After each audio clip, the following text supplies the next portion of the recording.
அகில இந்திய சிலம்பம் சம்மேளனத்தின் வழிகாட்டுதல் படி புதுச்சேரி சிலம்பம் மற்றும் அடிமுறை சங்கத்தின் 5வது மாநில பயிற்சி முகாம் பாகூர் பாரதி அரசு மேல்நிலைப் பள்ளியில் சிறப்பாக நடைபெற்றது.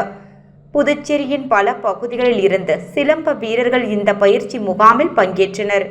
பாகூர் கரிக்கலான் சோழன் சிலம்பாட்டக் கழகம், வில்லியனூர் வந்தியத்தேவன் கலைக்கூடம், திருக்காஞ்சி நரிமேடு இளைஞர் நற்பணி மன்றம், புதுச்சேரி வள்ளுவர் மன்றம், கோரிமேடு வீர ஆஞ்சநேயர் கலைக்கூடம், போர்கலை பயிற்சி கூடம், ஆரோவில் சிவு ஃபவுண்டேஷன் ஆகிய சிலம்ப பள்ளிகளில் 130க்கும் மேற்பட்ட வீரர் வீராங்கனைகள் பங்கேற்றனர். பயிற்சியில் பங்கேற்ற வீரர்கள் அடுத்த மாதம் பாகூரில் நடக்கும் மாநில அளவிலான சிலம்பம் போட்டியில் பங்கேற்பர்.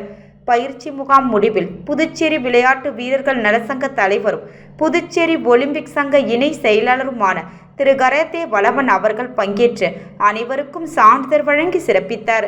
சங்க நிர்வாகிகள் கௌரவ தலைவர் சவுந்தரராஜன், துணைத் தலைவர் குமார பாண்டியன், பொருளாளர் ஆதியமான், தொழில்நுட்ப குழு தலைவர் விஜயகுமார் ஆகியோர் சிறப்புரை வழங்கினர். சங்க பொதுச் செயலாளர் அன்பு அவர்களும் நிலவன் நிகழ்ச்சியை ஒருங்கிணைத்தார்.